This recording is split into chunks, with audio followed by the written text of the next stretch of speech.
At 2 o'clock in the morning, 5 miles above the Georgia coast, two American military jets collided in the dark.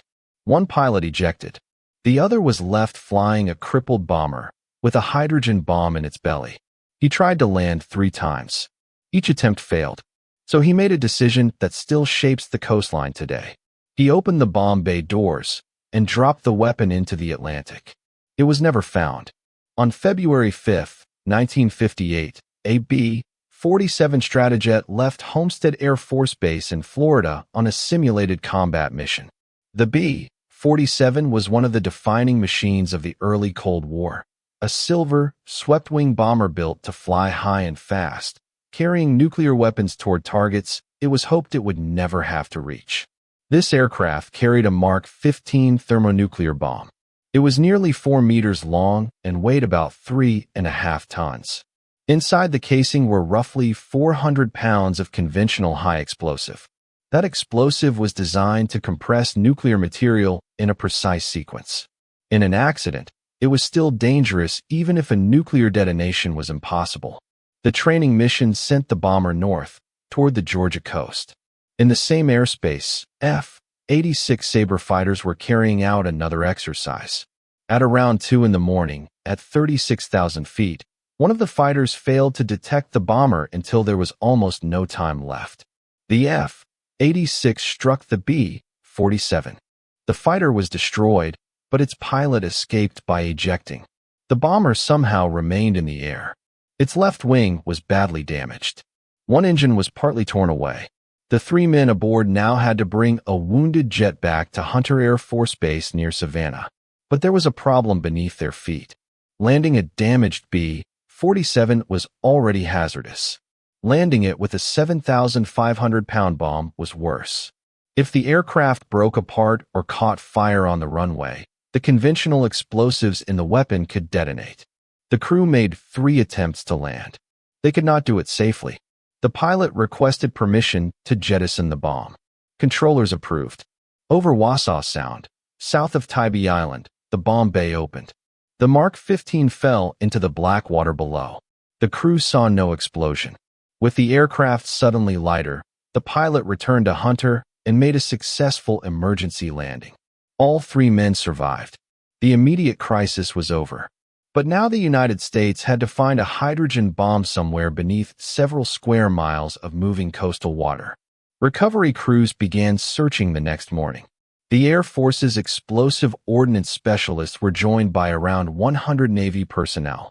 They used handheld sonar, cable sweeps, and instruments designed to detect metal beneath the water. The search area covered roughly 3 square miles. The water was shallow, but that made the problem more complicated, not less. Wassaw Sound is a landscape that refuses to stay still. Tides push sediment through channels between marshes and barrier islands. The seabed is soft. A weapon falling nose first from thousands of feet could drive itself deep into the mud. Investigators estimated that the bomb might be buried between 5 and 15 feet beneath the seabed. Search crews swept the same water again and again. They found no casing, no crater, no debris, not even a mark that could prove where the weapon had entered. After 10 weeks, the search ended.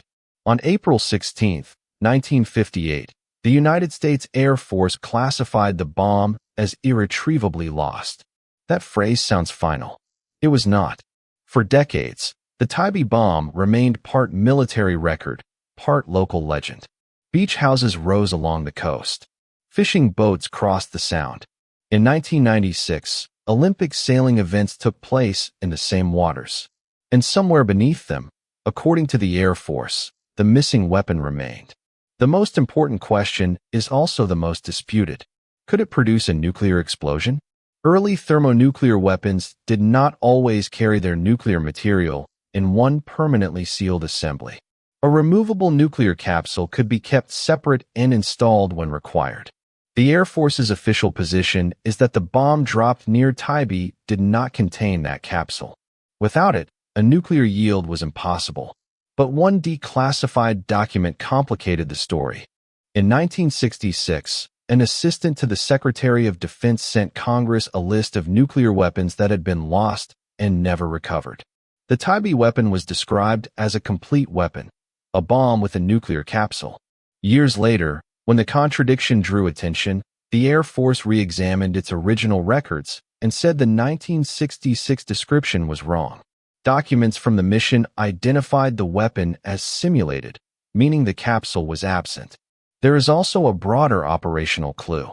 At that point in early 1958, training flights carrying the older Mark 15 were not generally authorized to fly with nuclear capsules installed. The best supported official conclusion is therefore that the missing bomb cannot create a nuclear explosion. But that does not turn it into an empty metal shell. The weapon still contained a large quantity of conventional explosive, along with uranium components. Buried and undisturbed, officials assessed the risk to the public as extremely low. Trying to recover it could be more dangerous than leaving it alone. That calculation was tested again at the beginning of the 21st century. A retired Air Force pilot named Derek Duke spent years studying the case and searching the sound. In 2004, his team reported unusual radiation readings near Little Tybee Island. The claim brought an interagency team to Georgia, the Air Force, Navy, Department of Energy, Defense Threat Reduction Agency, and national laboratories. They took samples of water, sand, and sediment from the suspected area. The radiation was real, but it did not lead to the bomb. The investigators concluded that the readings came from monazite, a naturally radioactive mineral found in coastal sand. No new evidence changed the Air Force's assessment. The weapon remained lost. So where is it now? There are several possibilities, and none can be proved. It may be buried close to the original impact point, sealed beneath layers of sediment. Tides and storms may have moved it farther through the sound. It may have broken apart, although no confirmed fragments have ever been recovered. Or the original estimate of where it entered the water may simply have been wrong. Modern sonar and magnetometers are far better than the equipment available in 1958. But the search area is difficult, the background is cluttered with metal, and a deeply buried object can be almost invisible. Even finding a strong target would only begin the problem. Digging into unstable sediment around old conventional explosives would have to be done with extraordinary care. In its 2001 assessment, the Air Force concluded that the chance of locating the bomb was very low, that an undisturbed weapon presented no nuclear danger, and that recovery could cause unacceptable environmental damage. The safest official plan became the strangest one. Leave the lost bomb exactly where it is. Today, Tybee Island is known for beaches, salt marshes, and a black and white lighthouse. Visitors can stand on the shore looking across water that appears completely ordinary. There is no exclusion zone, no warning buoy, no visible scar from the night the bomb fell.